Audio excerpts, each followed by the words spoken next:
I've met a lot of people who don't fear death, but they seek after God.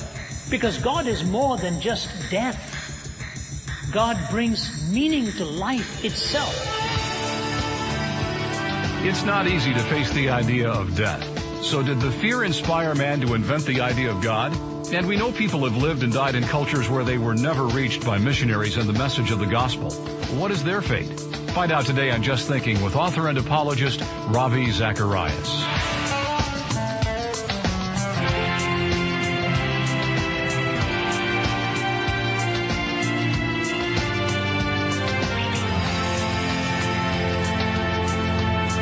Welcome to Just Thinking, where today we're airing another Q&A with Ravi Zacharias. Today we return to a Q&A that we've heard over the last few weeks, and the format is a bit different from some of the others we've heard. Rather than hearing the questioner interact with Ravi, he'll be dealing with questions that were submitted to him on paper. Here's Ravi now as he reads question number 1.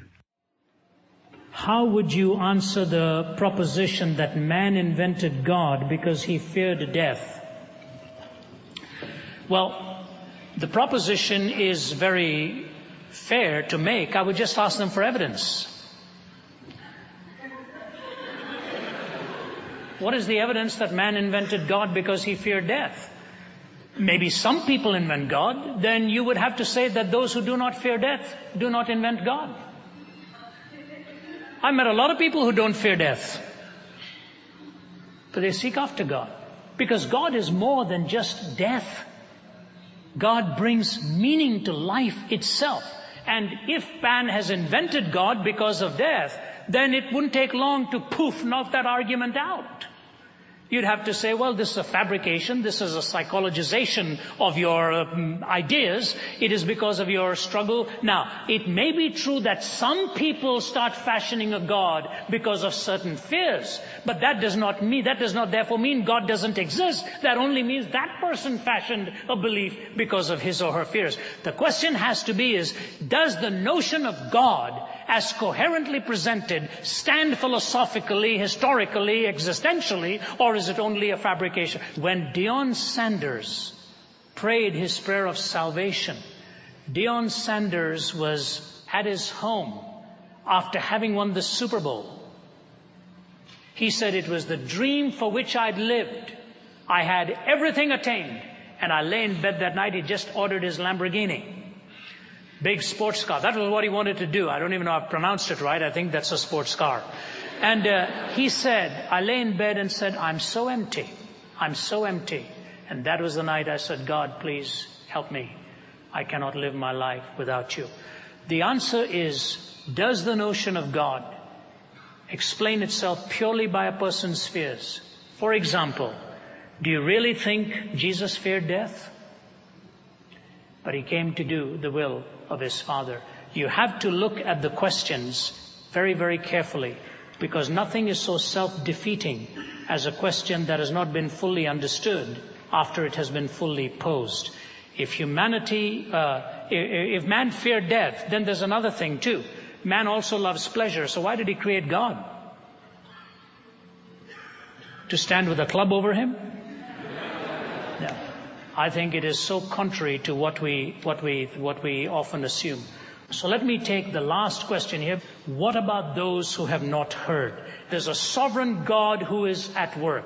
The Apostle Paul says this in Acts chapter 17. The God who made the world and everything in it is the Lord of heaven and earth and does not live in temples built by hands. And he is not served by human hands as if he needed anything, because he himself gives all men life and breath and everything else. Listen now. From one man he made every nation of men that they should inhabit the whole earth, and he determined the time set for them and the exact places where they should live. God did this so that men would seek him and perhaps reach out for him. So the first aspect of the answer that you see, that God in his sovereignty has fashioned the very nations, which means it was in his eternal decree that I be born in the nation of India, in the city of Madras. In that land, I had no choice of my birth. You had no choice. But God from beforehand, in bringing all the nations to bear, saw each nation set its boundaries, but he did that so that men would seek him. How could they do that? In Psalm chapter 19 and verse 1, we see the first description here. The heavens declare the glory of God, and the skies proclaim the work of His hands. Day after day they pour out speech, night after night they display knowledge. There is no speech or language where their voice is not heard. Their voice goes out into all the earth, their words to the ends of the world. Now here's the first clue He gives us, that the very creation has a language. Think of it. The very creation has a language. Do you know what kind of language that is? Dr. Chandra Vikramasinghe, who's Professor of Applied Mathematics at the University of Cardiff in Wales, one-time colleague of Sir Frederick Hoyle, who died some years ago. Chandra Vikramasinghe was a Buddhist and therefore an atheist in that sense. But even Chandra Vikramasinghe, testifying at the Arkansas trial on the creation-evolution debate, Vikramasinghe looked at the judge and he said, I don't think you understand what we are talking about here in terms of statistics. He said, Your Honor, the possibility of the human enzymatic makeup, the enzyme, the possibility of just the enzymatic information coming together is a mathematical impossibility, sir. It is 1 in 10 to the power of 40,000. That's more than all of the atoms in the known universe. He said, that's what you're talking. That's only the enzyme that forms the gene and that forms the cell. In other words, there's a language in creation. There's an order. There's a universe. So the first thing He tells us is that He placed humanity. The second thing He tells us is that there's a language even in the created order. The third thing He tells us is in Romans chapter 2, where He says this, when Gentiles who do not have the law do by nature things required by the law, they are a law for themselves, even though they do not have the law, since they show that the requirements of the law are written on their hearts, their consciences also bearing witness to each other. In other words, there's a language outside. There's a moral law within. Even the skeptic Immanuel Kant made this comment, of two things I will always be in awe, the heavens above and the moral law within. In other words, God gives you the glory of a speech of intelligibility and a moral framework within. Science and naturalism will never explain that moral law. God says He's put it in there. And the book of Ecclesiastes, it says He's put eternity into the hearts of men, so that you've got morality and eternity just weighing in on that heart, driving us outside of ourselves towards the eternal and the moral. And the last thing I want to leave with you in that is this. When Abraham was wrestling with God in the book of Genesis about Sodom and Gomorrah that were going to be judged and going to be destroyed, he said, are you really going to destroy the righteous with the unrighteous as well?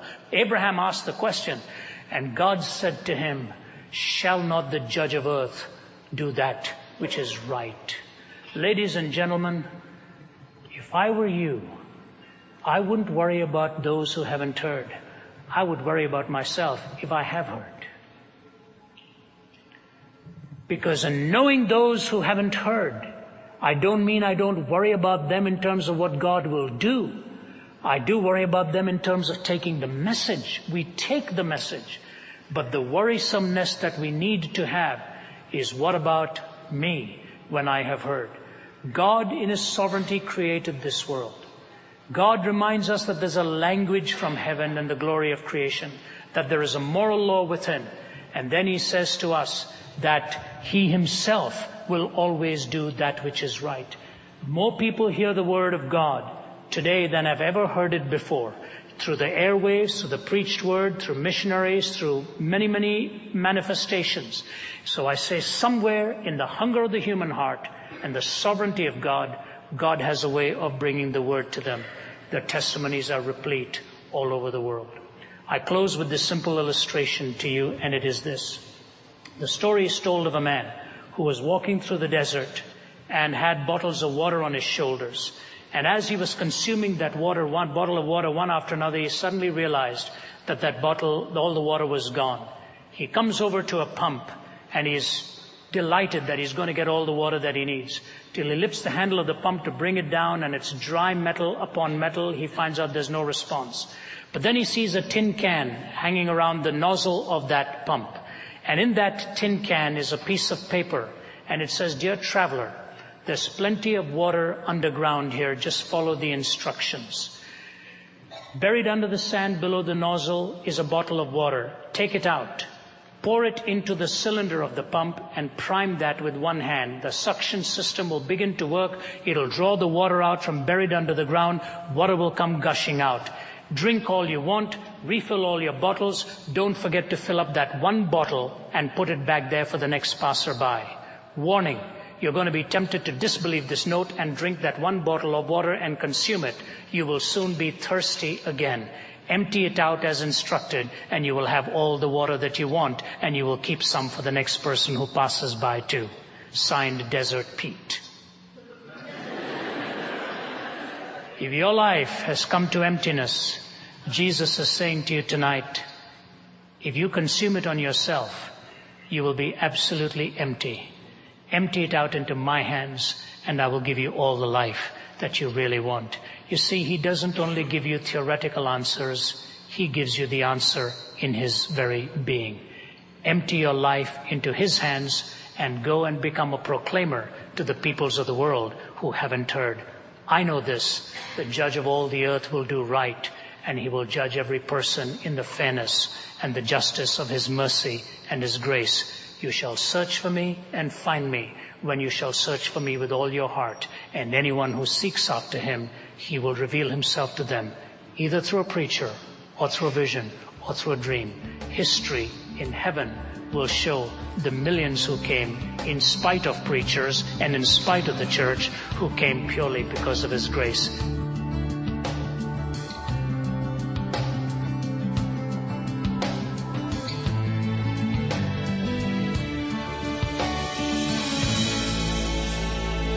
You've been listening to a Q&A with Ravi Zacharias. If you'd like to purchase a complete copy of this presentation, call us at 1-800-448-6766. Be sure to request the title, Pastor's Conference Q&A, when you call. That telephone number once again is 1-800-448-6766. You can also order online at rzim.org. And while you're there, why not check out our Just Thinking magazine, which features articles from some of the world's leading apologists. We also offer a daily email reading entitled A Slice of Infinity. Sign up for either one today at rzim.org. Just Thinking is a listener-supported radio ministry and is furnished by Ravi Zacharias International Ministries. To send us any questions or comments by mail, or to make a donation, write to RZIM, Post Office Box 921-939, Norcross, Georgia, 30010. That address again is RZIM, Post Office Box 921-939, Norcross, Georgia, 30010. I'm Bob Dittmer. Thanks for joining us this week. Tune in again on Monday for more truth and solid insight. Until then, keep thinking.